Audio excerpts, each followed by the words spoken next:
1 week season.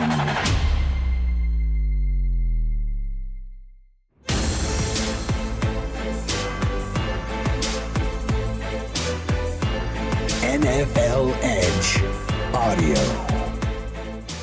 Lions at Ravens. Kickoff Sunday, October 22nd, 1 p.m. Eastern, over-under 43. Game overview by Hilo. This game features two teams in the top 7 in yards allowed per game and 2 of the top 9 in points allowed per game. Both teams are 2 of the bottom 5 in offenses and pace of play.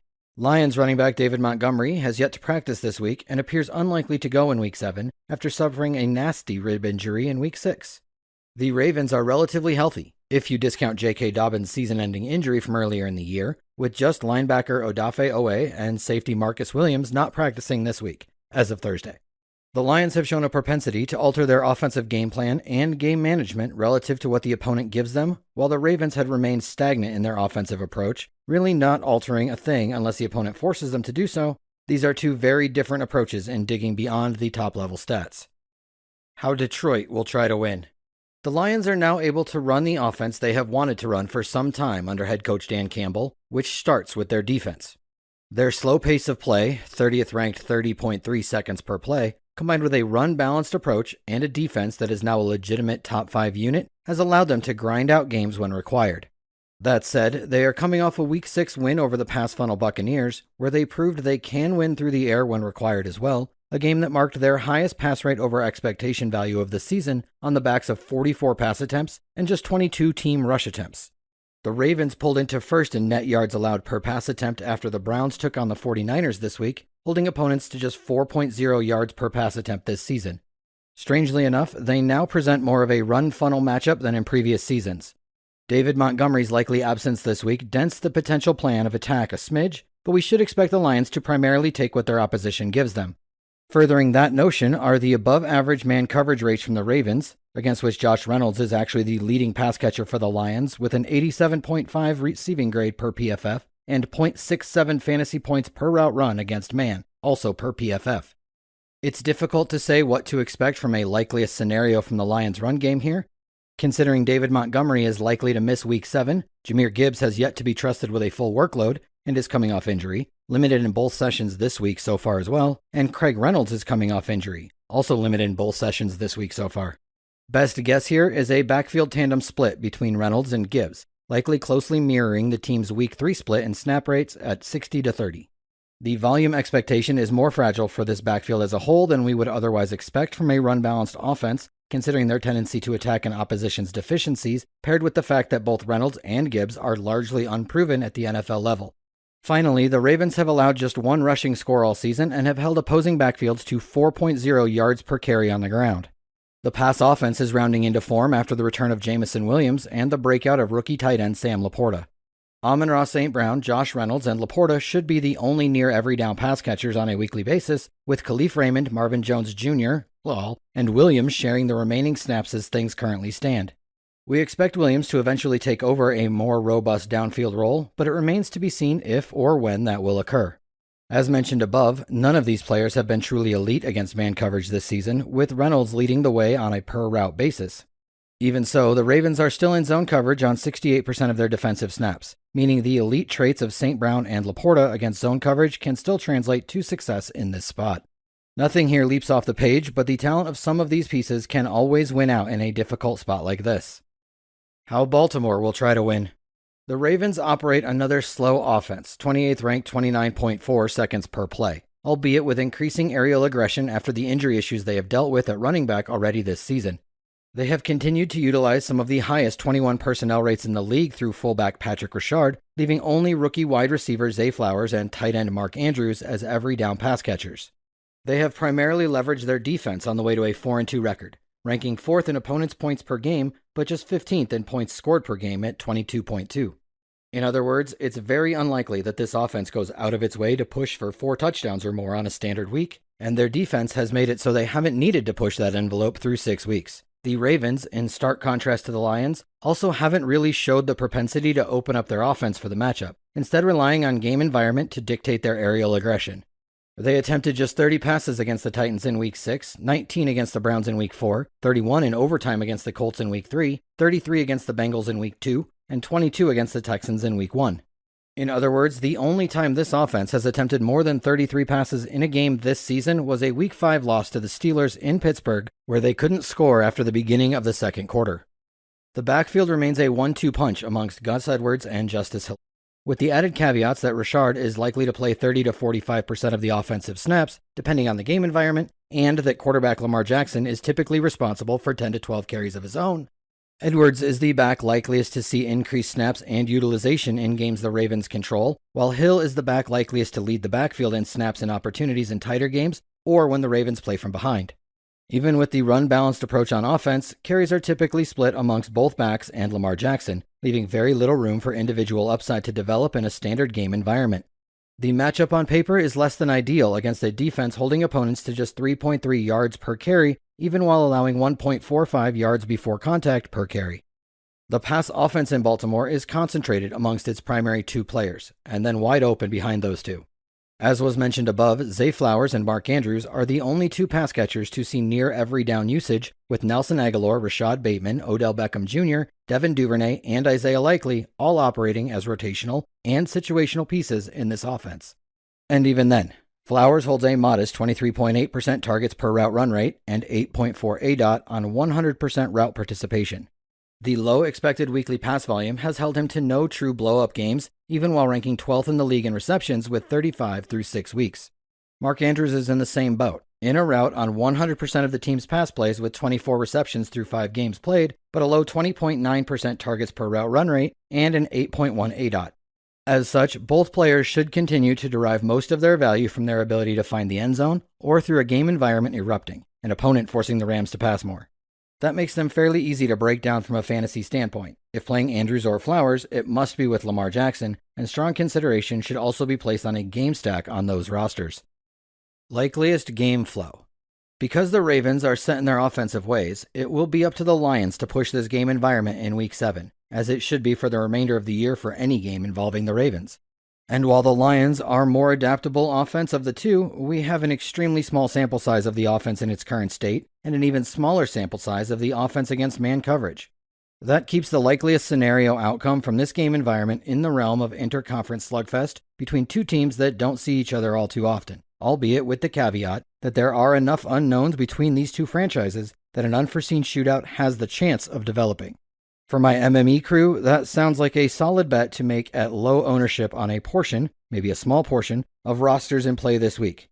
Aiding in that discussion is the relatively straightforward way of playing each of these offenses in their respective current states, making it easy to get overweight the field on a situation that could develop into a difference maker, even if those chances are relatively low. On paper, and for my single entry and 3-max squad, there isn't a ton that jumps off the page from this spot. Raiders at Bears. Kickoff Sunday, October 22nd, 1 p.m. Eastern, over-under 38. Game overview by high-low. Jimmy Garoppolo missed practice Wednesday with a back injury suffered in Week 6 and appears likely to miss against the Bears. Rookie 5th-round quarterback Aiden O'Connell drew the start in the only other game Garoppolo missed this season and appears the likely starter against the Bears. Raiders cornerback Nate Hobbs continues to miss practice and appears unlikely to go again in Week 7. Justin Fields suffered a thumb injury on his throwing hand that precludes him from firmly gripping the football. I would expect him to miss Week 7. That leaves undrafted rookie quarterback Tyson Bagent in line to start for the Bears. Roschon Johnson did not practice Wednesday in the first session of the second week post-concussion, not a good sign. With Khalil Herbert on injured reserve and Travis Homer returning to a limited session, there are still a lot of moving pieces with the Chicago backfield. How Las Vegas will try to win. The Raiders have played with a slow pace, 26th ranked 29.3 seconds per play, and modest pass rates, 17th ranked pass rate over expectation, and 32.7 pass attempts per game, most notably playing with the third highest rush rates over expectation in Week 6, in a contest they controlled throughout against the Patriots, taking a 13-3 lead into the half. That's an important consideration here given the opponent, as the Bears should be starting undrafted rookie quarterback Tyson Bagent and should continue with injury concerns amongst the members of their backfield. Consider the Raiders a run-balanced offense in Week 7, likely to start 5th-round rookie quarterback Aiden O'Connell after Jimmy Garoppolo suffered a back injury in Week 6. In other words, Even though the matchup against the Bears clearly tilts expected volume to the air, 5th in yards allowed per carry and 17th in DVOA against the run, but 31st in net yards allowed per pass and 30th in DVOA against the pass, we should expect Josh McDaniels to call a run-balanced game through muted efficiency. Josh Jacobs maintains his status as one of the few true remaining workhorse backs in the league, but has struggled mightily to start the season. His 2.9 true yards per carry ranks 63rd. His 3.9 yards per touch ranks 38th. He has just 2 breakaway runs on 107 carries, 1.9% breakaway run rate, and his 15.9% juke rate ranks 37th. Even so, his robust role in this offense and elite pass game usage, his 35 targets are the most in the league at running back, have led to the second most expected fantasy points per game at 19.9, a full 5 points per game higher than his current average of 14.9. The matchup on the ground is not ideal against a Bears team ceding just 1.10 yards before contact per rush, which surprisingly ranks second in the league through 6 weeks. But again, the volume should be there for Jacobs in this spot. Amir Abdullah should continue to serve as the primary change of pace back for an offense that has utilized 21 personnel at an above-average rate, albeit most of which comes through fullback Jacob Johnson's ebb and flow role. The Raiders' pass offense is an interesting study. The team started the season feeding most of the volume through Devontae Adams and Jacoby Myers, but has since made a concerted effort to get rookie tight end Michael Mayer more heavily involved in the early game. Hunter Renfrow has fallen from grace and managed a season-low 10% snap rate in Week 6. Reports have surfaced that the team is looking to move the veteran slot man. And then we have the disgruntled Adams, who told reporters this week that his benchmark is not wins and losses, it's greatness. Adams was outspoken this week about his low 20% first read target rate over the previous 2 games, a span where he has seen just 9 combined targets. A lot of that is most likely attributable to his opponents in those games actively scheming additional coverage to Adams, as his former team, the Packers, and Bill Belichick effectively removed him from those games. That's an interesting setup because the Bears have nobody on the roster that can contend with Adams, nor have they actively utilized an island scheme designed to remove an opposing player from any game this season. Add all that up, and we have an unquestioned first-ballot Hall of Fame wide receiver who has been outspoken about his role in the offense in a cake matchup through the air. The biggest problem is that Josh McDaniels has been stubborn in his offensive approach this season, but that could change in a flash if he attempts to quell the concerns of his alpha wide receiver. How Chicago will try to win. There are so many moving pieces with the Chicago team that we can't say with a high degree of certainty how they approach this spot. Their backfield is an injury-riddled disaster. They are likely to be starting an undrafted free agent rookie quarterback, and their defense couldn't guard a beached whale through the air. It is likely we will see Luke Getsy and Matt Eberflus adopt a more conservative offensive approach and overall game plan here in what is quickly shaping up as a lost season for the Bears. In the team's Week 6 loss to the Vikings, a game that stayed close throughout, the Bears attempted 36 rushes to just 24 passes, providing a sneak peek into what to expect this week for as long as the game remains within reach. Final note. Bagent threw 1 interception and took 4 sacks in what amounted to 2 quarters worth of play in Week 6, and if the Bears don't give additional attention to Max Crosby, it could be a long afternoon for the rookie. The backfield remains an unbridled amalgamation of injury and inefficient play. Rookie Roschon Johnson would be the likeliest player to see a borderline workhorse role, but he has yet to clear the league's concussion protocol after 10 days, sitting out practice on Wednesday. Scatback Travis Homer is unlikely to handle a robust role between the tackles. Homer returned to a limited session on Wednesday. Donta Foreman and Darrynton Evans are the only other backs currently on the roster. The likely absence of Justin Fields also fundamentally alters the team's rushing upside and game plan. It's a mess, to put it lightly. It could develop into a more projectable situation should Johnson clear concussion protocol, but that remains to be seen. The Raiders have allowed 1.35 yards before contact per rush and have ceded 4.3 yards per carry this season, so the matchup is non-prohibitive on paper.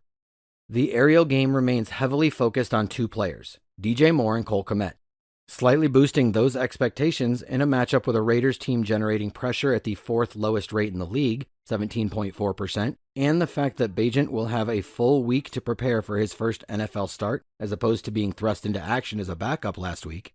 Justin Fields held a near NFL average 7.6 intended air yards per pass attempt through the first 6 weeks, but we have to think Getsy simplifies the offensive game plan as much as possible for his undrafted rookie quarterback. That should translate to more short area designed work for Moore and quick hits to Kmet over the middle of the field when they do pass, but the macro perspective is that we shouldn't expect robust volume through the air. The offense has transitioned to heavier rates of 12 personnel as the season has progressed, with Darnell Mooney held around 80% of the offensive snaps on a weekly basis, and rookie wide receiver Tyler Scott stepping into a larger share of the offensive snaps. Tight ends Robert Tonyan and Mercedes Lewis split 50 to 60% 12 personnel snaps almost down the middle. In earnest, this pass offense runs primarily through Moore and Kmet. Likeliest game flow. On paper, this matchup appears unassuming and trepidatious.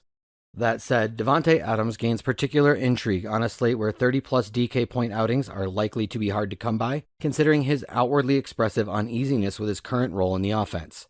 Is that certain to lead to a 15-plus target outing with a backup quarterback? No. Is that well within his range of outcomes in this spot? 100%. Either way, it is understandable that this game comes with a low game total, considering we are likely to get a matchup between two rookie quarterbacks, one of whom was an undrafted free agent. The matchup for the Raiders combines with their previous offensive tendencies to tell a tale of a team fully content to try and grind out a win in a spot like this, but we can't minimize the chances that Josh McDaniels goes out of his way to feature a beleaguered alpha wide receiver.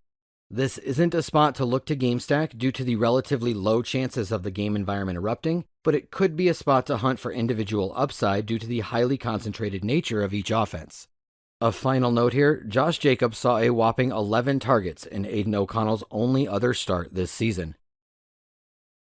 Browns at Colts, kickoff Sunday, October 22nd, 1 p.m. Eastern, over under 40.5. Game overview by Hilo. Deshaun Watson did not practice Wednesday after missing the previous 3 weeks with a shoulder injury, including 2 games and the team's bye week in Week 5. Kareem Hunt, thigh injury, did not practice Wednesday after forcing his way into 12 carries and 3 targets in Week 6. All-World guard Joel Bitonio returned to a limited practice Wednesday. Finally, tight end Harrison Bryant did not practice for the Browns Wednesday with a hip injury. Wide receiver Alec Pierce did not practice Wednesday for the Colts due to a shoulder injury. Tight end Kyle Granson was held out of Wednesday with a concussion, not a good sign for the first practice of the second week post-concussion. The Cleveland defense should assert control over this game environment throughout, likely leading to a run-balanced approach on offense and a muted overall game environment. How Cleveland will try to win. The Browns are coming off a game where they held the 49ers to under 30 points for just the third time since Week 13 of the 22 season, the week Brock Purdy took over as the starting quarterback. In fact, the 17 points scored by the 49ers in Week 6 were the second fewest during that span, more than just the 7 they scored in the conference championship game last year against the Eagles. Oh yeah, and they handed San Francisco their first loss of the season, with P.J. Walker at quarterback. It is fair to say the identity of this team begins with its defense, a unit holding opponents to just 15.4 points per game, ranked 5th, 3.5 yards per carry, ranked 4th, 4.1 net yards per pass attempt, ranked 2nd, and just 200.4 yards per game, first by a metric mile. Quarterback Deshaun Watson missed his second consecutive game in Week 6, when combined with the team's bye week, marked the third consecutive week he was out with a shoulder injury. Fifth-round rookie quarterback Dorian Thompson-Robinson started the first game in his absence, a 28-3 loss to the Ravens, where he turned the ball over 3 times, took 4 sacks, and had an additional fumble that was recovered by the team. Practice squad quarterback P.J. Walker started the second missed game by Watson, last week's 19-17 win over the then undefeated 49ers. He was immediately returned to the practice squad after the win, but has 2 more call-ups remaining, meaning he very well could start again this week even though he is not currently on the active roster. Overall, the Browns play with modest pace, 23rd ranked 29.2 seconds per play, and low pass rates, 23rd ranked pass rate over expectation, and 14th ranked 34.4 pass attempts per game, 35 pass attempts per game in Watson's 2 absences. The Colts present a relatively neutral matchup both on the ground and through the air, meaning the Browns should not be discouraged from running the offense they otherwise would like to here, which includes a run-balanced attack. Cleveland has run their offense primarily from 11 personnel this season, which has held the lead back to between 50% and 65% of the offensive snaps in most weeks. Since Nick Chubb's season-ending knee injury in Week 2, that lead back has been Jerome Ford. Ford has averaged 15.67 running back opportunities per game during that time, including 11 targets over 3 games. Week 6 also marked the first game without Chubb, where the backfield operated in a 1-2 tandem as opposed to the 3-headed timeshare it had been the previous 2 games, which left Pierre Strong with just 1 offensive snap. That should keep Ford in the 50 to 65% snap rate range, with a better than zero chance at 18 to 20 running back opportunities. The Colts have held opponents to 1.22 yards before contact, and the Browns have underperformed in most run blocking metrics to this point in the season. 1.09 yards before contact, but solid 4.5 yards per carry. As mentioned above, the Browns have run their offense primarily through 11 personnel with about league average 12 personnel rates. That has left Amari Cooper, Elijah Moore, and Donovan Peoples-Jones with 80 to 90% snap rates in a standard week, and tight end David Njoku not far behind in the 70 to 85% snap rate range. Gus Bradley's prevent defense has blitzed at the lowest rate in the league and has played cover 3 at the highest rate in the league this season, typically coming from a nickel base. In typical cover 3 fashion, the Colts cede a high completion rate, 67.91%, on a moderate defensive ADOT, 7.8, which should tilt the majority of the pass volume towards Cooper, Moore, Njoku, and the running backs. Considering Peoples-Jones has just 1 reception on 5 targets over the previous 2 games with Watson, it's safe to say we can safely avoid him in our player pools this week. Either way, expect the Browns to be forced to march the field while stringing together drives, primarily focused around the running backs and short to intermediate area passing to the flat against Bradley's cover 3 heavy defense. How Indianapolis will try to win. The Gardner Minshew era continues in Indianapolis, with rookie quarterback Anthony Richardson electing season-ending surgery on his injured throwing shoulder, giving us just a slight taste of his tantalizing upside this season. He started just 4 of 6 games and finished only 1 of those, but handily led the league in fantasy points per 4 quarters and fantasy points per snap at quarterback when on the field. Minshew attempted a massive 99 passes in his 2 starts this season, against Baltimore and Jacksonville, both of which came against defenses that crack down on the run and force teams to the air. That's a similar situation to where this team finds itself in Week 7 against a suffocating man-heavy defensive scheme that has held opponents to just 200.4 yards per game of offense this season. That should leave the Colts with an offensive game plan that starts run-balanced, but quickly shifts to a pass-heavy approach, considering head coach Shane Steichen's previous tendencies. Adding to the relative uncertainty from this offense, in addition to Minshew's presence as the starter, are injuries to downfield wide receiver Alec Pierce, right tackle Braden Smith, and tight end Kyle Granson, all of whom did not practice on Wednesday. Jonathan Taylor worked his way into a near-even timeshare with Zach Moss in his second game action of the season in Week 6, after Moss had operated as the unquestioned workhorse back for the previous 4 games. Assuming Steichen makes good on his promise to slowly transition Taylor to the workhorse back over the 4-week time frame, we should loosely project for Taylor to see his first game as the lead back in Week 7. That should still involve Moss, who has proven to be effective and efficient when on the field for the Colts this season, likely leaving both backs in the 14 to 16 running back opportunity range in a difficult matchup. Both backs saw exactly 14 opportunities a week ago. Considering the matchup and likely split in work, neither jumps off the page as a strong on-paper play. Wide receiver Alec Pierce has operated as a near every down pass catcher when healthy. It was Amari Rodgers who stepped into the vacated snaps when Pierce left Week 6 with injury, and he served in a similar role to the one left behind by Pierce, working downfield as the prototypical Z-type wide receiver. I would loosely expect rookie Josh Downs to see a slight uptick in the snap rate for an offense that primarily operated from 11 personnel should Pierce miss. That would leave Michael Pittman and Josh Downs as the only near every down pass catchers in this offense, each of whom works primarily the short to intermediate areas of the field, 8.4 ADOT for Pittman, 6.4 ADOT for Downs. Both Pittman and Downs hold an above-average 25% targets per route run rate against man coverage this season, but have each struggled to 0.35 fantasy points per route run against that primary coverage. Quite simply, there isn't a ton to love from any Indianapolis pass catcher here. Likeliest game flow. With the Cleveland defense likely to assert control over this game throughout, and with Gus Bradley's defense likely to force the Browns to march the field throughout, a lot of the upside is quickly sapped from this game environment. Gardner Minshew's below average 60.6% completion rate, 60 for 99, on the backdrop of 21 points per game in his 2 starts against Baltimore and Jacksonville, combined with the suffocating man-heavy and blitz-heavy defense from the Cleveland Browns, leaves the Colts with an offensive game plan that should start run-balanced, but quickly turn pass-heavy, which should serve to boost the overall volume for the Browns to levels higher than NFL average, which should make sense considering the Browns average the second most plays per game at 71. All said, there aren't any pass catchers that jump off the page from a likeliest scenario standpoint, but there should be some intrigue with the Cleveland backfield at a depressed salary and likely low ownership. Enjoying the game breakdowns? Go to oneweekseason.com and become a subscriber to gain access to in-depth analysis, strategy interpretations, and more to help you bring your daily fantasy football game to the next level.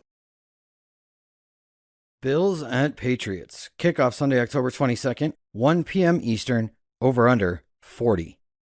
Game overview by Hilo. Bills running back Damian Harris is unlikely to play this week with a neck injury and a concussion after a scary incident in Week 6 that required an ambulance to escort him from the field of play. Patriots tight end Hunter Henry has not practiced this week as of Thursday with an ankle injury suffered in Week 6. In standard Bill Belichick fashion, the Patriots list 17 players as limited as of Thursday, with 5 additional players DNP on both days and Ramondre Stevenson removed from the injury report after a limited session Wednesday. The emphasis on 12 personnel with rookie tight end Dalton Kincaid hasn't forced opponents into base and away from nickel at the rates the Bills would have expected to this point, making the mismatch over the middle of the field more muted than we would otherwise expect to see from a player like Kincaid. The Patriots are broken on offense. 12 points per game through 6 weeks is #not good. How Buffalo will try to win. Pull up the most recent game log from the Bills and you'll see a video excerpt from Pat McAfee titled, "McAfee Confused by Bills' Offensive Struggles." That seems to be the consensus around the media. Why are the Bills struggling? Maybe it's because their 3 nationally televised games were an opening weekend loss to the Jets in overtime, a loss to the Jaguars in London, and a 14-9 win over the hapless Giants on Sunday Night Football. Look, the Bills are 3rd in the league in scoring at 28.8 points per game and won their other 3 games by an average margin of 30 points against Las Vegas, Washington, and Miami. We've played 6 weeks. Teams are still figuring out their end state. The Buffalo Bills are fine and will be fine. They're just finding their way amidst the multitude of changes that a team goes through from year to year, just as every other team is right now. Oh yeah, and they also rank 3rd in points allowed per game at just 14.8. Now there are some legitimate changes going on with this offense, primarily centered around Josh Allen and the team's attempts to prolong the career of one of the most physical quarterbacks in the league to this point in his career. Allen regularly hit double-digit carries earlier in his career and has a season high of just 6 in 23, which came in Week 1. All is fine, just slightly different in Buffalo, fam. The other major media talking point revolving around the Bills team is the increased utilization from veritable dinosaur Latavius Murray, or at least that's what the industry would have you believe. The truth of the matter is that the veteran back has been the most efficient back on the roster, so yeah, feed the man his touches. Murray has created 10% more yards per touch than backfield mate James Cook, a metric designed to remove the effectiveness of the offensive line. At 6'2", 223 pounds, he's also better equipped to handle the gritty work in the red zone as compared to the 5'11", 199-pound James Cook. Furthermore, his 7 targets on 111 offensive snaps, 6.3%, are not far off from the targets per snap rate of Cook, who has seen 18 targets on 219 snaps, good for 8.2%. Whether or not the dead-even split in snaps from Week 6 carries forward or the backfield reverts back to a 65-35 split in the absence of Damian Harris remains to be seen. But Murray has almost certainly earned an increase in involvement. Harris appears set to miss this week at minimum after suffering what is being called a neck injury and concussion in a scary incident in Week 6. Stephon Diggs is beyond the alpha he has been previously in his career in 23, setting career highs in target market share, 33.8%, and targets per game, 11, through the first third of the season. His ADOT remains a non-elite 10.7, but his returns have been stellar with 3 of 6 games of 28.1 or more DK points and 22.1 or more DK points in 5 of 6 games. Enter a matchup with a Belichickian defense that aims to actively scheme against an opposition's top option.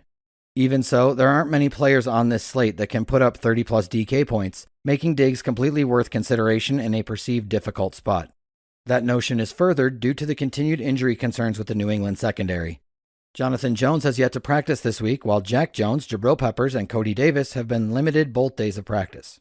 The standard counter for DFS purposes for the Belichick defense has historically been to play the secondary option through the air against them, which thrusts Gabe Davis up the potential ladder after his streak of 4 consecutive games with a touchdown was broken in Week 6. He's not going to be some volume magnet in this offense, but his big playability and knack for the end zone keep him in consideration on a weekly basis. Finally, both Dawson Knox and Dalton Kincaid have been full participants in practice this week, which should shift the offense back to a 12 personnel base. The biggest problem with that has been its influence on opposing defenses has been less than optimal, as it hasn't forced opponents into base and away from nickel at the rates the Bills would have expected to this point, making the mismatch over the middle of the field more muted than we would otherwise expect to see from a player like Kincaid. That should also keep Trent Sherfield, Khalil Shakir, and Deontay Hardy in the sub-30% snap rate range. How New England will try to win. The Patriots have been bitten hard by the injury bug on the defensive side of the ball, primarily in the secondary, and have an offensive line performing as a bottom 5 unit almost across the board. Those two aspects of their team have truly hampered their ability to stay competitive this season. Their offensive line ranks 30th in pressure rate allowed and has blocked to a below-average 1.33 yards before contact in the run game, while their defense has blitzed at a 43% clip, generated pressure just 21% of the time, and allowed 5.9 net yards per pass attempt, ranked 17th. The strength of their team has been their defensive line against the run, on the back of nose tackle Briston Barmore, which has allowed them to play primarily from nickel base from cover 2 and cover 3 alignments, albeit never afraid to man up from cover 1 and quarters press. Their 29% man coverage rate ranks 9th in the league. But that emphasis on nickel has left them largely unable to generate consistent pressure, which has exposed their secondary in man and left too much time for routes to develop when in zone. The Patriots somewhat surprisingly lead the league in overall pace of play at 25.9 seconds per play, but maintain a run-balanced approach with the league's 5th highest rush rate over expectation. Ramondre Stevenson ranks 12th in snap rate, 66%, but just 23rd in opportunity share, 61.1%, and has struggled to just 3 true yards per carry, ranked 61st, and 3.6 yards per touch, ranked 46th. The Bills' primary weakness on defense is against the run, having allowed 5.4 yards per carry this season. Even so, they are best in the league in yards allowed before contact at just 0.97, but have missed a whopping 46 tackles through 6 games, good for 6th most in the league. Those inefficiencies are relatively masked in this spot considering New England's own inefficiencies in the run game to this point in the season. As in, it's not likely that the top-level yards per carry allowed by the Bills through 6 weeks translates to an elevated yards per tote for Stevenson here. Ezekiel Elliott should continue in a strict change of pace role, but showed life and burst for the first time in over 2 seasons last week, albeit with it coming on a 74-yard receiving score that was called back due to penalty. Not a ton to love in this spot from the New England run game. While the run game is straightforward yet inefficient, the pass game has significant layers of uncertainty due to injury and inconsistent play from pass catchers and Mac Jones alike. The offense operates primarily from 11 and 12 personnel, with rates split typically dependent on the game environment the team finds itself in. But the injury to tight end Hunter Henry could throw those tendencies for a loop, as Mike Gesicki is a below-average blocker and below-average in pass protection.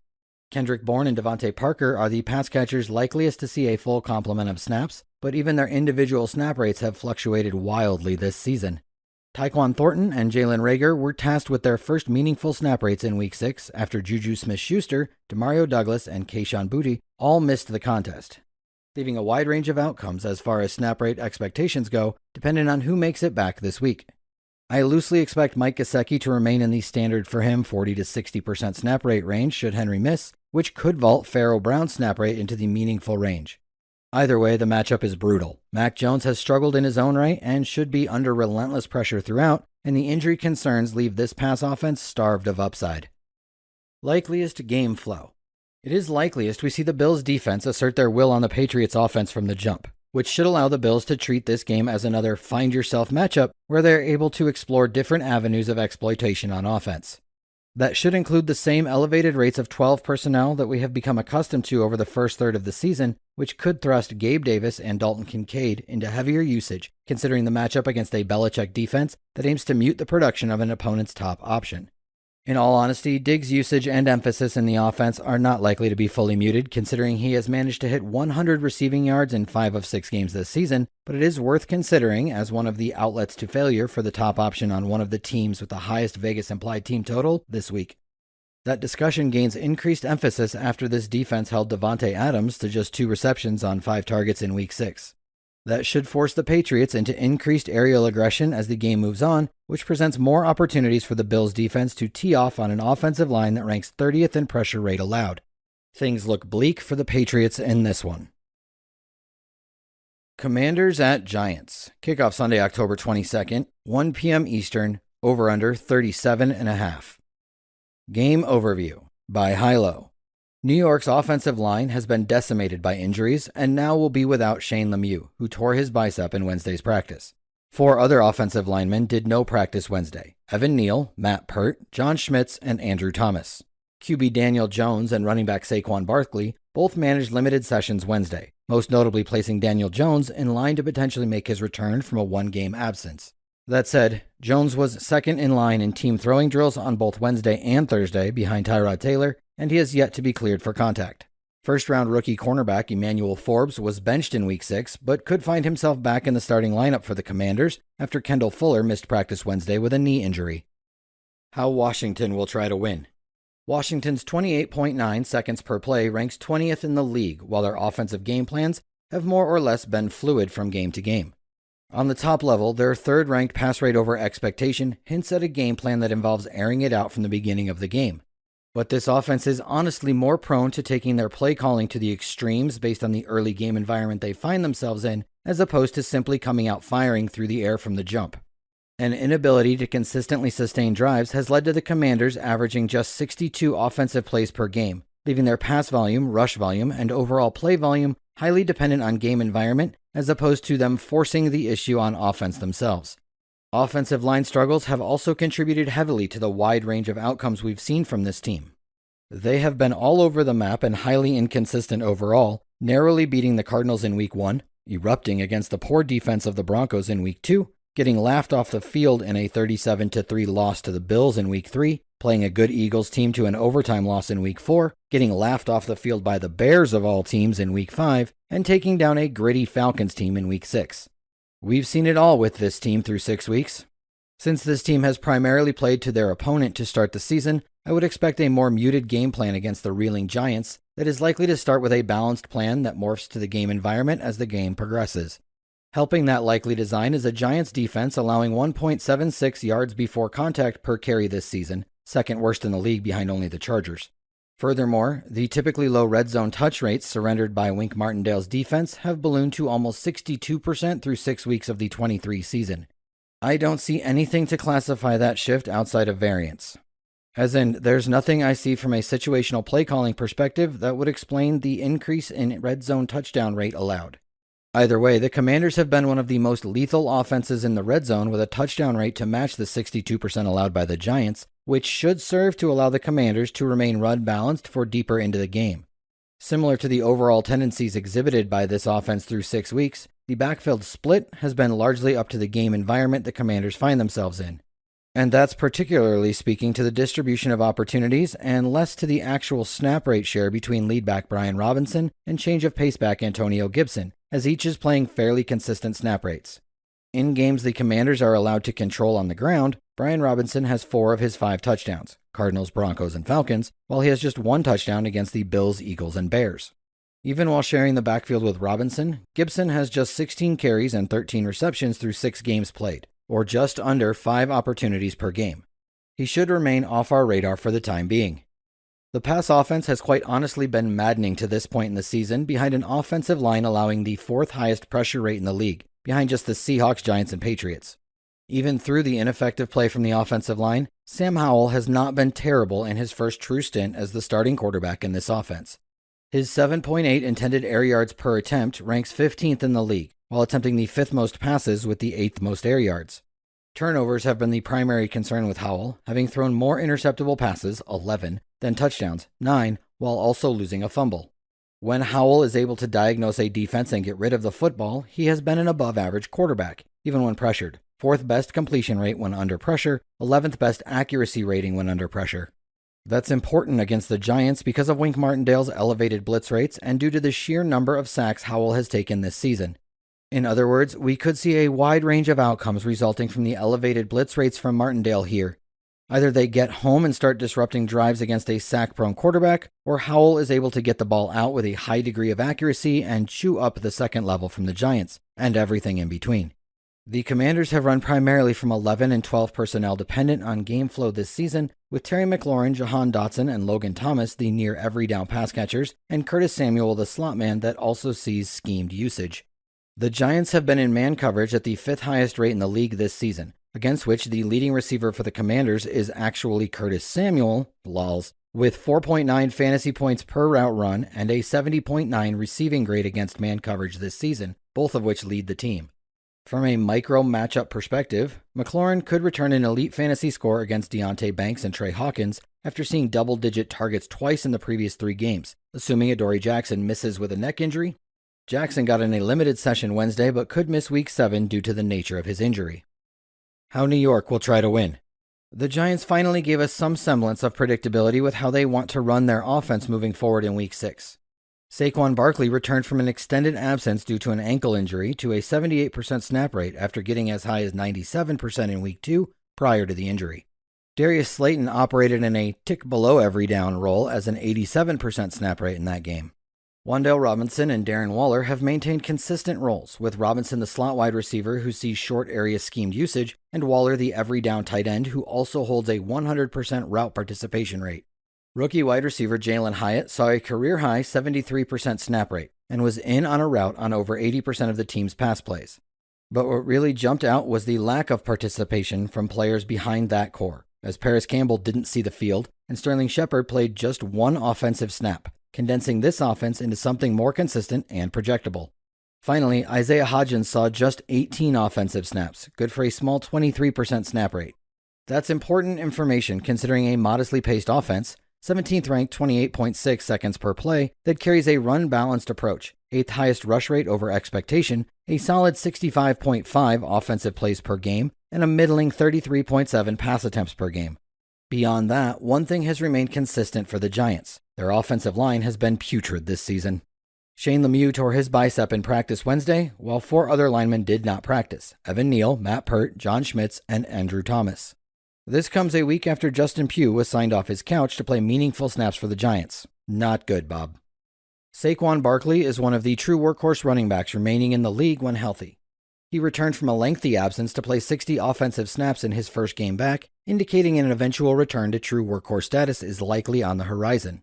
But for how good the expected workload has been for Barkley, the offensive line has been equally bad, if not worse, in the other direction.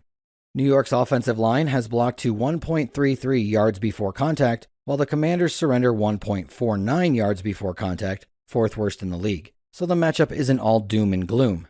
Even so, Barkley will likely be charged with generating much of his own space considering the injuries to the offensive line. Matt Breida should continue to serve as the primary change of pace option behind Barkley.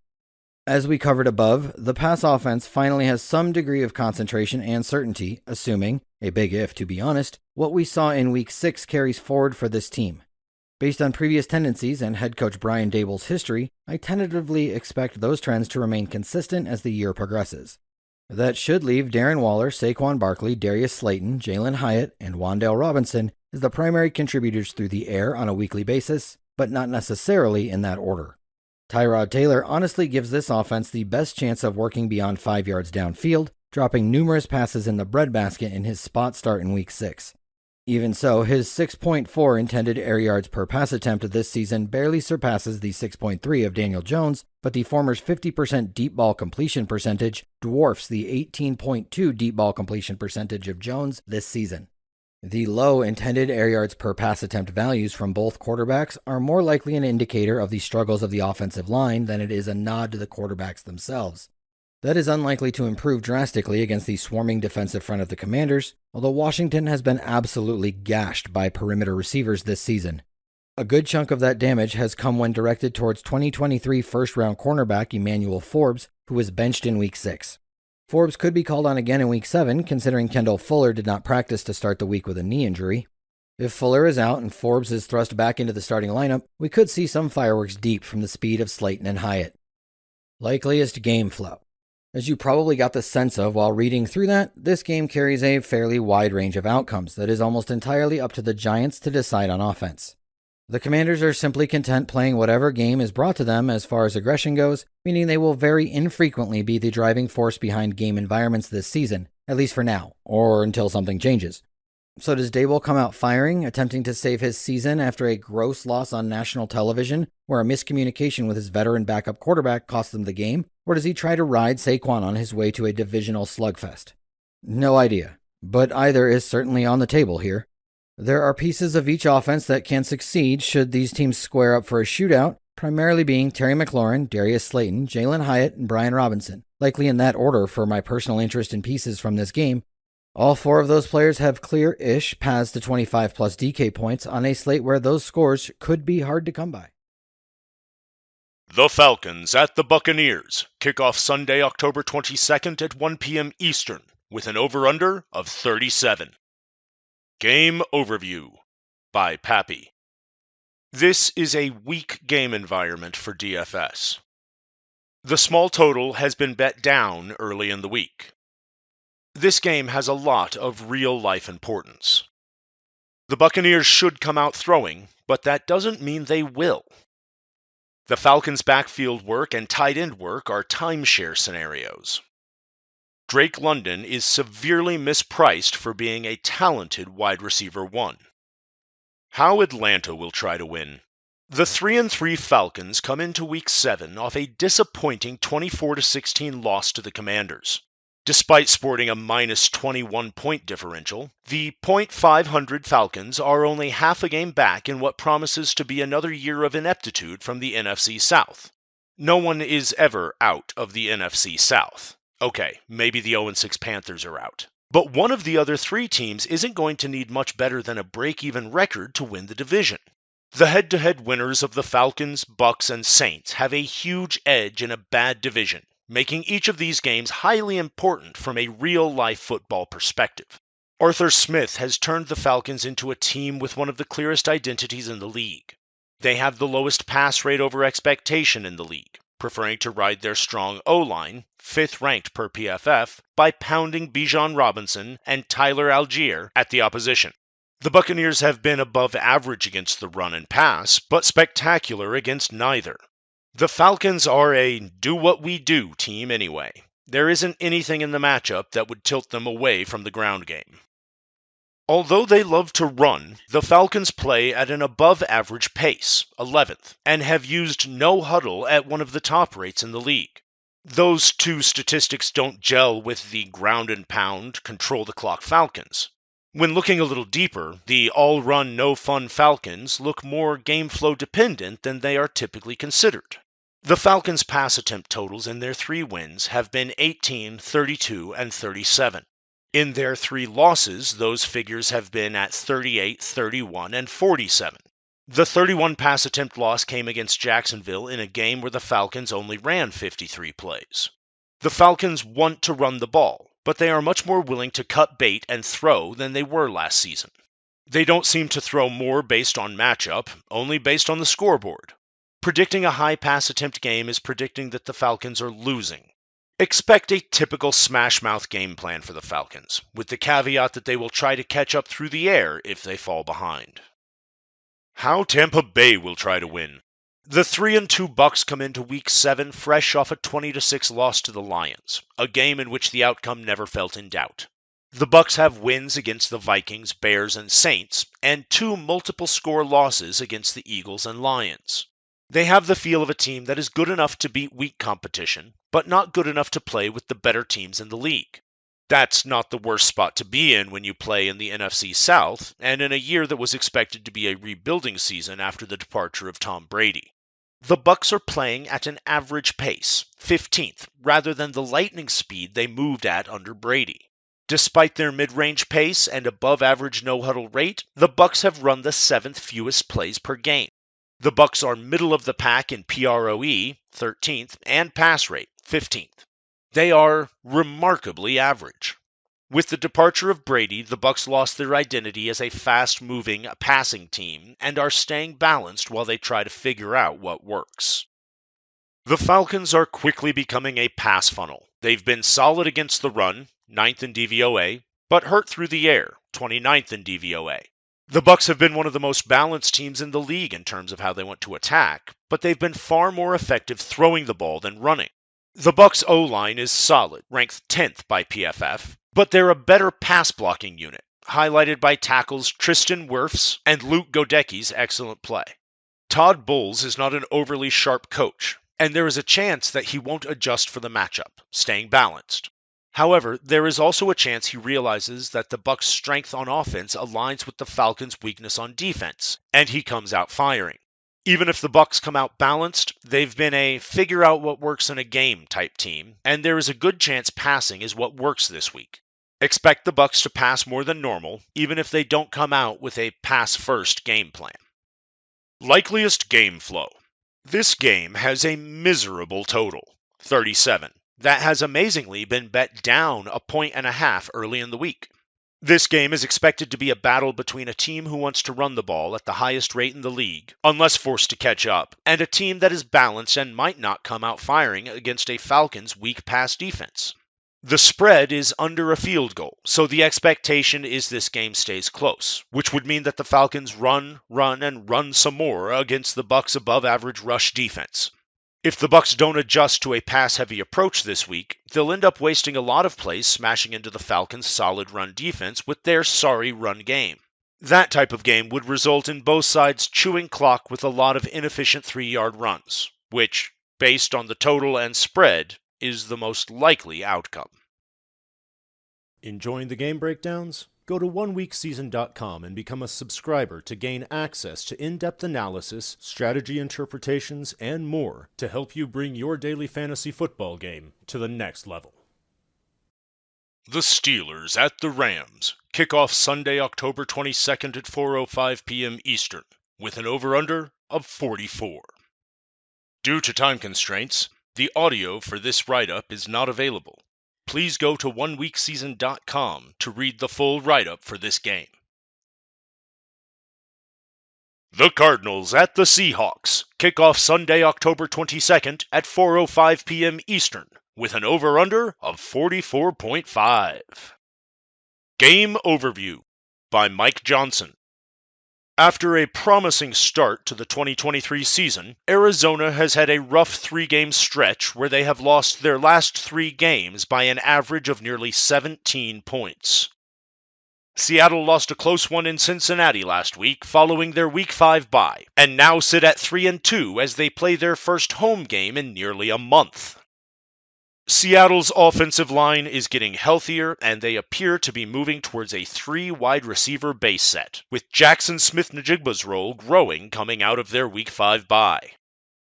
Both teams rank top 10 in the league in seconds per snap, indicating potentially increased tempo for the game environment. Arizona's backfield is currently a mess, with 3 players involved. How Seattle will try to win.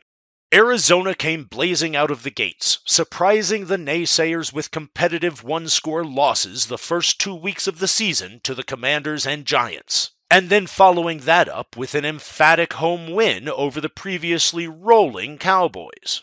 Since then, however, they have hit more of a wall than a speed bump as they have lost their last 3 games by 19, 14, and 17 points to the 49ers, Bengals, and Rams respectively. Looking back at those first 3 weeks now, we can see how the Commanders and Giants have struggled this whole season and how inconsistent the Cowboys can be. With that in mind, the Jekyll and Hyde that we have seen from this Cardinals team appears to likely have as much or more to do with their opponents than their own level of play.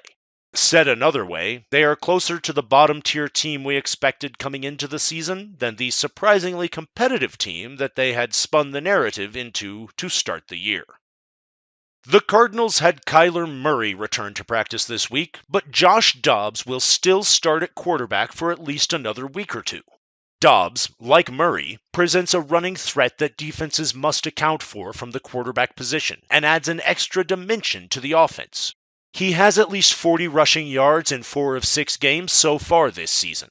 At running back, the Cardinals played their first game without James Conner in Week 6 and had a 3-headed committee featuring Keontae Ingram, Emari Demercado, and newly signed Damian Williams. All of them averaged at least 4 yards per carry, but none stood out. The snap rates were Demercado 33, Ingram 28, Williams 13.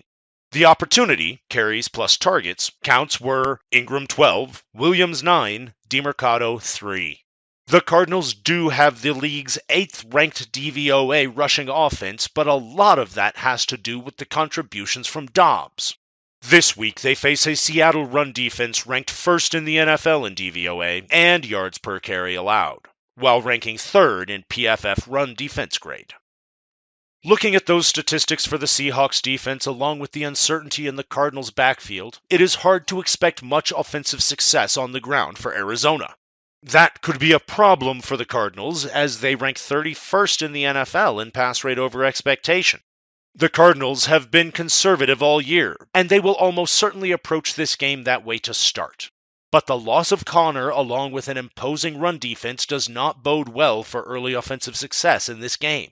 Be that as it may, Arizona's personnel doesn't really give it the luxury of trying to open things up against a struggling Seattle pass defense, at least not until they are forced to. How Arizona will try to win. The Seahawks lost a close one in Cincinnati last week, failing to score on a couple of fourth quarter drives that looked promising and then stalled out. The Seahawks produced 170 more yards of total offense than the Bengals, but just couldn't turn it into points. This week, they face a Cardinals defense that has surrendered an average of 32 points per game over the last 3 weeks, and ranks in the bottom 8 in the league against both the run and the pass by DVOA. The Seahawks offensive line is getting healthier after starting the year battling injuries. They returned one starter last week and expect to get another one back this week. That is good news for everyone on the offense as they will be able to be more dynamic and aggressive with their personnel usage and play calling going forward. Week 6 was the most usage that rookie first-round wide receiver Jackson Smith-Njigba has seen in his NFL career as the Seahawks ramped up their usage of 11 personnel, with 3 wide receivers on the field. JSN was also used down the field more than he has been, after suffering through an incredibly low average depth of target during their first 4 games. As for offensive approach, Seattle ranks 7th in the NFL in PROE after ranking in the top 10 last year as well. Given the improving state of their offensive line and depth of receiving talent, that trend should be expected to hold this week. The Cardinals' defense has not been particularly strong in either facet of the game, so there is nothing to expect Seattle to be pushed in a particular direction outside of their norm. Kenneth Walker operates as the lead running back and should once again have a solid workload. Arizona's coverage schemes generally work to prevent big plays and make teams work more underneath, and the Seahawks are unlikely to feel the need to force shot plays, making a short and intermediate passing game the likely focus for them this week. We have seen the Bengals and Rams dice them up in those areas the last 2 weeks, and the Seahawks could follow suit, especially if their receiving core is at full strength. DK Metcalf missed practice on Wednesday with hip and rib injuries. If Metcalf were to miss this game or be severely limited, that may alter the approach of the Seahawks. All things considered, we should expect offensive success from Seattle, but not necessarily explosive plays unless Walker is able to bust free on a long run, or one of the receivers is able to make a play after the catch. Yards after the catch are not necessarily the strong suit of the Seahawks receivers, making it somewhat unlikely they are able to break open the scoring through explosive plays and will instead rely on efficiency. Likeliest game flow. The Seahawks are generally not a team that pushes things on their own, but rather usually requires an opponent to push them into shootouts. That seems unlikely early from the Cardinals, who themselves are very conservative. Given the bend but don't break approach from Arizona and the skill sets of Seattle's skill players, the most likely game flow appears to be a slow-moving first half that will rely on Seahawks' red zone efficiency to turn drives into touchdowns. Arizona's conservative, run-heavy offense is likely to struggle moving the ball against Seattle's stingy run defense, and I'd expect them to stay cautious for as long as they can, which basically means until the Seahawks are able to break the scoring open. The implied team totals of this game are Cardinals 18.5 and Seahawks 26. The first half of the game is the most predictable, as we can have a better idea of how teams will approach certain spots, and my feeling is that Arizona is likely to score 0 to 10 points in the first half, while Seattle is likely to score 10 to 17.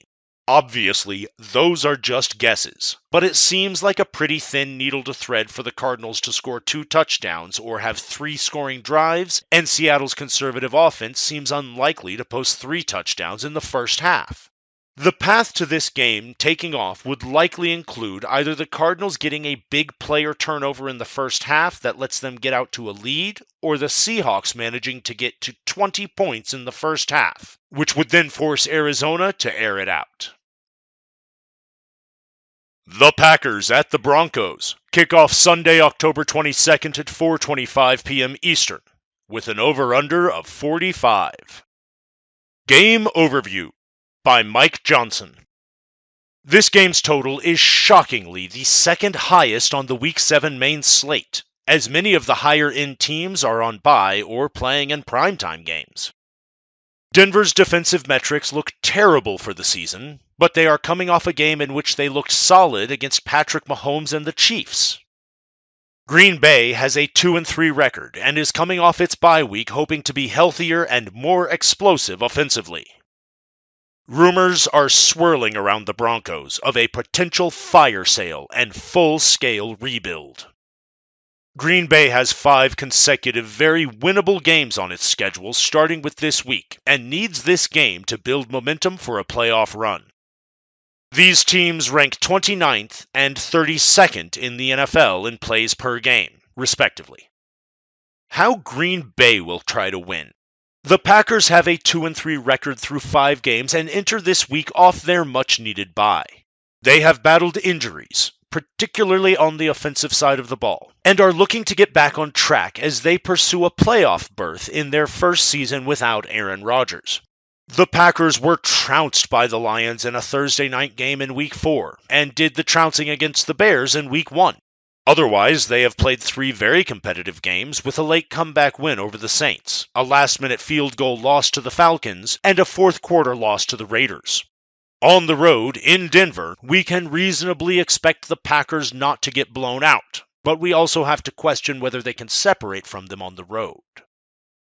The Broncos rank dead last in PFF coverage grades, and Jordan Love leads the NFL in average intended air yards per attempt, AIYPA, at 9.8 yards. The Broncos' secondary appeared to take a step forward in Week 6 when they held the Chiefs to 19 points in Arrowhead, but the Chiefs' offense has actually been less imposing than usual this season and not particularly aggressive down the field. Christian Watson should finally be all systems go, and adding his explosiveness to this offense along with Romeo Doubs, Jalen Reed, and Luke Musgrave should be a recipe for this Packers offense to get back on track. It would make sense for Green Bay to lean more toward the pass this week, especially if Aaron Jones is still not 100%. Jones has only played 18 snaps, all in Week 4, since pulling his hamstring in Week 1, and he's still limited at practice so far this week, even coming out of the Packers' bye.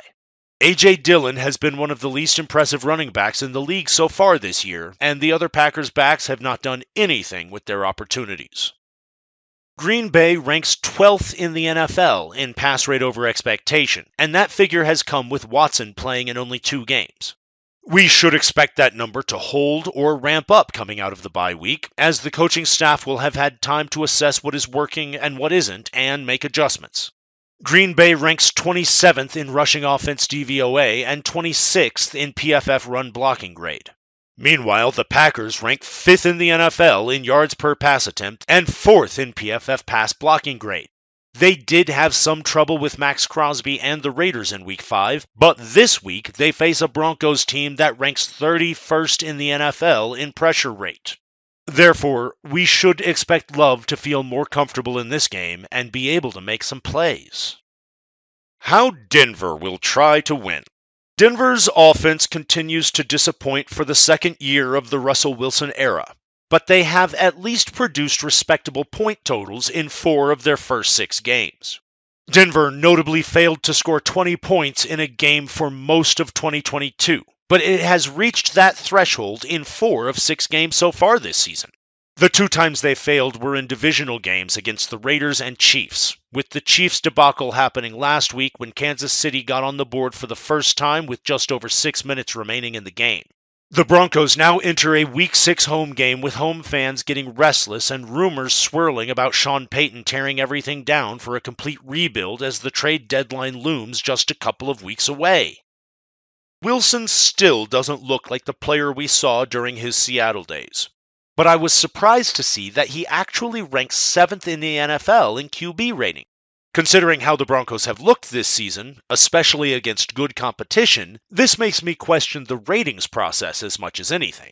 This is where looking at things from a variety of angles is helpful. PFF has Wilson graded as the 17th best passer in the NFL this season among QBs who have taken at least 50% of their team's snaps, 31 players qualified. This story checks out, as Wilson has looked fine against the Commanders, Bears, and Raiders, but looked like his 2022 self against the Chiefs, Jets, and Dolphins. This week, he faces a fresh Packers defense that ranks 6th in the NFL in yards per pass attempt allowed and 11th in the league in QB pressure rate. Coincidentally, the 3 teams that Wilson has struggled against this season currently rank 2nd, 5th, and 7th in pressure rate, while the teams he has had success against all rank worse than the Packers. Make of that what you will, but it appears unlikely that we will see a breakthrough from the Broncos this week unless something changes. Marvin Mims! In the backfield, Javonte Williams is rounding into form, and Jaleel McLaughlin has carved out a role for himself. Samaje Perine is still involved, primarily on passing downs, which has made this a 3-headed committee that is frustrating and difficult to predict for fantasy, especially for a team we don't expect much overall offensive production from. This week, they face a Packers run defense that ranks 26th in run defense DVOA, and Denver's team rushing ranks 4th in yards per carry on the season. We should expect to see a reasonable amount of success on the ground for the Broncos that should at least help them move the ball down the field and keep Wilson out of long down and distance situations. Denver's overall play calling is pretty balanced, ranking slightly below average in PROE. This matchup should lend itself to another game where the Broncos enter the game looking to play somewhat conservatively, involving their stable of backs and letting Wilson keep the ball underneath. They may take a few deep shots here and there, but most of the Broncos' passing game early will likely be scripted. Easy throws focused on ball control and moving the sticks. Likeliest game flow. Denver and Green Bay both rank in the bottom 4 in the NFL in plays per game, which on the surface makes this look like an unappealing game. However, they rank 13th and 21st in the NFL in seconds per snap. Some of that is likely induced by game flow, but there is also reason to believe that each of these teams will have slightly higher volume than they are used to. Green Bay's passing game is the most likely catalyst for this game's tempo to turn up a bit, as Denver has had very few explosive moments this season and the Packers' running game is sluggish, to be kind. If Jones is active and close to his normal self, that would potentially change things for the Packers even more, and it is very possible that his presence will be required for the Green Bay passing attack to have a high level of success. Dillon and his backups have been so bad that even a below-average defense like Denver can probably contain them without diverting many resources from their coverage schemes. The threat and versatility of Jones would make the Packers a difficult cover for the Broncos.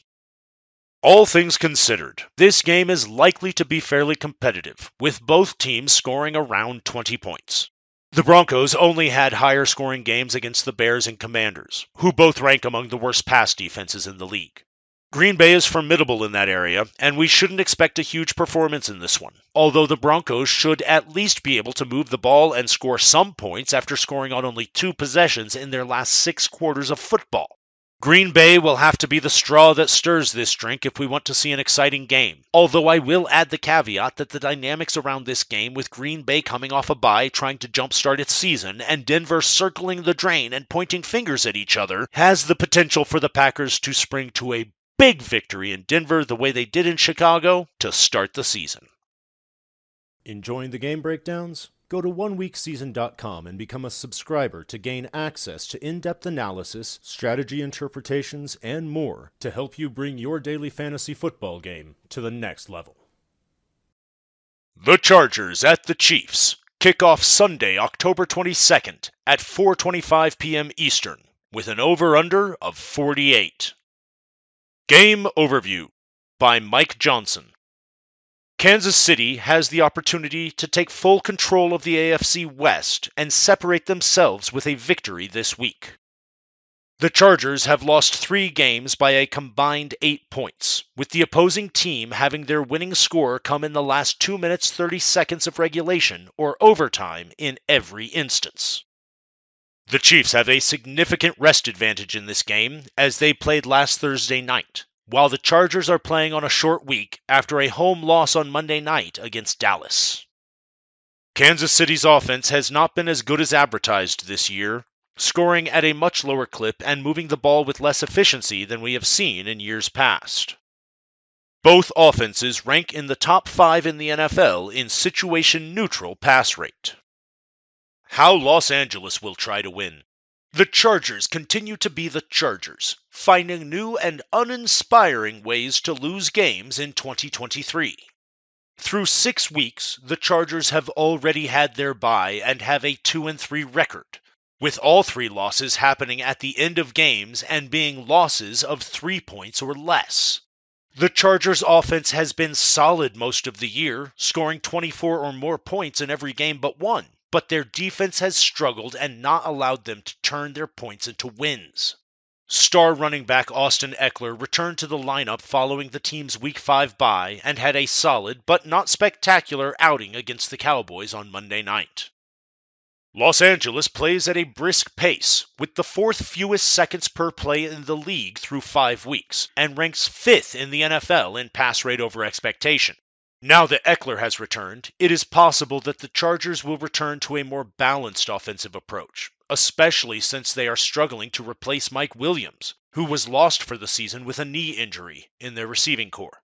Remember that in Week 1, the Chargers faced the Dolphins, and their rushing offense had a field day with Austin Eckler and Joshua Kelly combining for over 200 rushing yards on 32 attempts.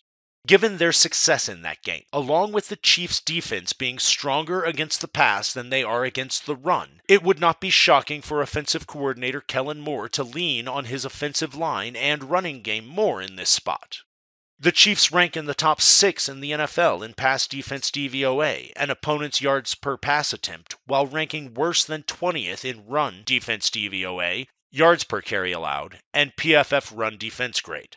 There is also the added bonus of keeping Patrick Mahomes on the sideline for a larger portion of the game if they are able to keep the play clock moving and make their drives methodical marches down the field. While running the ball more may help extend drives to keep Mahomes off the field, it would likely be hard for the Chiefs to find a lot of explosive pass plays downfield, even if they wanted to. Keenan Allen continues to be the alpha wide receiver in this offense, but the loss of Mike Williams and the slow development of rookie first-round pick Quentin Johnson have crippled their ability to challenge teams deep. The Chargers will work to utilize the short and intermediate passing game as well as their running game to control the clock and frustrate the Kansas City offense as it sits on the sideline. Additionally, the Chiefs are still a very good offense with an all-world QB, but they haven't shown the usual consistent offensive explosiveness we have become accustomed to so far this season. With that in mind, the Chargers are likely to feel more comfortable with a ball control approach early in this game than they would have in the past. How Kansas City will try to win. As we have discussed in past weeks, the Chiefs' offense is built primarily around their running backs and tight ends, while their receivers are a bit of an afterthought. In last week's ugly win over the Broncos, Chiefs running backs and tight ends accounted for 21 of 30 Patrick Mahomes completions. In total, the Chiefs had 61 offensive plays that were either Patrick Mahomes pass attempts or non-Mahomes rushing attempts. Only 18 of those plays were directed at wide receivers, while 43 were focused on running backs and tight ends. Isaiah Pacheco and Travis Kelce obviously account for the largest percentage of usage for this team, as we can comfortably expect Kelce to have 8 to 12 targets and Pacheco to have 15 to 20 opportunities. Even with their heavy usage, the Chiefs will still have at least one other tight end, Noah Gray, and 2 running backs, Jerick McKinnon and Clyde Edwards-Helaire, involved in some capacity. Wide receiver Justin Watson was playing a lot and being targeted downfield, but has been removed from the equation. Rookie Rashee Rice is emerging and seems to be the best of the bunch amongst the wide receiver group, and his role continues to grow as he played the most snaps of his career last week, excluding a Week 3 blowout of the Bears where he got extra snaps in garbage time. He has a 75% catch rate and has at least 4 targets in 5 of 6 games so far this year. With Watson out and Rice being the most efficient player in the group, it would make sense for his role to expand, especially as the Chiefs come off their mini-bye following their Thursday night game in Week 6. Kadarius Toney, Sky Moore, and Marquez Valdez-Scantling will all be involved and rotate snaps, although none have proven very effective so far. The result of the Chiefs' current personnel usage is that Patrick Mahomes ranks 31st in the NFL in average intended air yards per pass attempt at only 6.5 yards.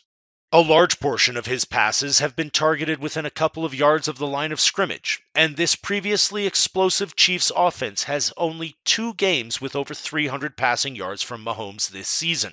This season, Mahomes also has his lowest yards per attempt of his career at just 7.1 after averaging over 8.0 yards per attempt for his career entering 2023.